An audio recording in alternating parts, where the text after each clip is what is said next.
Voilà une journée de plus. On se retrouve à Scarborough. Je viens de terminer mon run de 5 km, 5 légers petits kilomètres. Je me sens bien. Qu'est-ce que ça fait du bien. Je voulais te partager un message aujourd'hui. Pas de script, juste ma petite pensée du jour à travers tout ce que j'ai pu traverser ici en Australie. Je ne sais pas si tu es déjà sur le chemin de quelque chose de grand que tu veux bâtir ou tu es plutôt dans une situation qui t'est pour le moment confortable. Mais si tu t'es déjà posé la question, est-ce que la vie que tu es occupé à mener aujourd'hui est celle que tu veux poursuivre pour les 20 prochaines années? Si tu t'es posé cette question, c'est qu'il y a bien un moment où tu as douté de quelque chose. Et ce doute, je voulais juste t'expliquer que c'est un doute normal.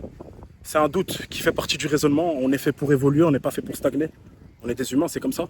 Lorsque cette question vient, c'est un sentiment fort que tu es occupé à vivre. C'est un raisonnement profond sur ta propre personne, sur ce que tu es toi occupé à vivre à l'instant T. Le jour où elle revient, cette pensée, ne l'étouffe pas avec la vie, les responsabilités et tout ce que tu dois faire, ok?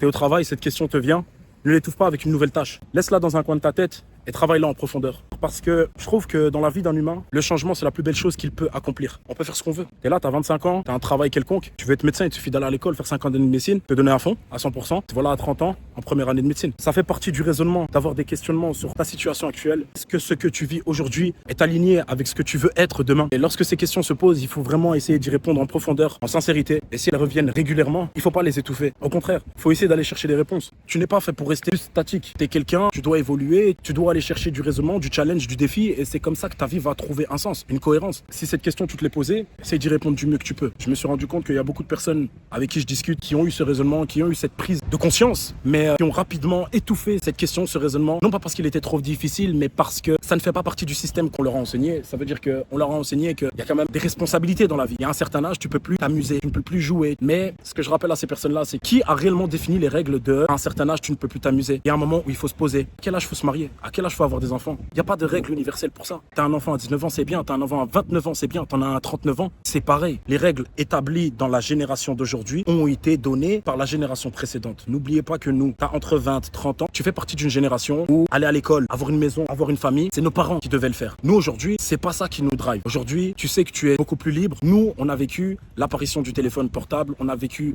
l'apparition du Covid-19. Le Covid-19 nous a tous marqués. Ça veut dire qu'aujourd'hui, le Covid, qu'est-ce que ça t'a appris? Nous, on a vécu le Covid. Nos parents, à notre âge, ils n'avaient pas vécu le Covid. Ils avaient vécu d'autres choses qui faisaient en sorte qu'ils voulaient une sécurité. Nous, ayant vécu le Covid, ayant été restés enfermés chez nous, ne pouvant même pas justifier le fait d'aller chercher une brique de lait, bien sûr que ouais, aujourd'hui, nous, ce qu'on cherche, c'est pas la sécurité de rester chez soi et améliorer sa maison. Ce qu'on cherche vraiment, c'est la liberté. La liberté de choisir où on veut aller, quand on veut aller, ce qu'on veut faire de notre vie. C'est juste pour vous rappeler la différence des générations. On a été éduqués par une génération qui cherchait la sécurité. Pourtant, nous, on a été cloîtrés chez nous. C'est pour ça qu'aujourd'hui, on cherche la liberté et c'est pour ça que je voulais partager ce message-là. La petite voix qui résonne dans ta tête, qui te dit j'ai besoin de changement, je veux du changement, c'est pas grave.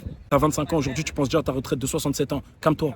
Calme-toi, mon garçon. Essaie déjà d'atteindre les 30, les 40, les 50, après on va voir la retraite. Donc, chaque chose en son temps. Je me suis rendu compte qu'une fois que tu vois une personne sur un lit d'hôpital et qu'elle a atteint du cancer, par exemple, quand on lui dit il vous reste 2 mois à vivre, qu'est-ce que cette personne elle fait? Ou qu'est-ce qu'on lui conseille de faire? La première chose qu'on va dire à cette personne, c'est voyage, profite de tes proches, passe un moment avec les gens que tu aimes. Toi maintenant, si je te disais que tu avais un cancer qui te restait 1 an à vivre, qu'est-ce que tu ferais? Tu resterais dans ce boulot, tu essaierais d'aller chercher ta promotion pour acheter cette dernière voiture ou ce dernier appartement. Qu'est-ce que tu ferais si je te dirais qu'il te reste 1 an à vivre là tout de suite? C'est une façon de penser que j'ai et j'aime bien me lever le matin en me disant ok, imagine maintenant tu as un cancer, tu as atteint un cancer et il te reste 1 an à vivre, qu'est-ce que tu fais? Moi la première chose que je me suis dit c'est je voyage. Le monde est vaste, le monde est grand. Puis je tournais une vidéo, simple.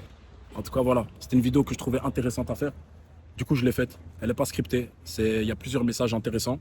C'est ma façon de penser. Je la partage tout de suite. Et c'est beaucoup trop long pour les petits réseaux sociaux. Mais c'est assez long pour YouTube. Donc, si tu as été jusqu'au bout de cette vidéo, merci beaucoup à toi.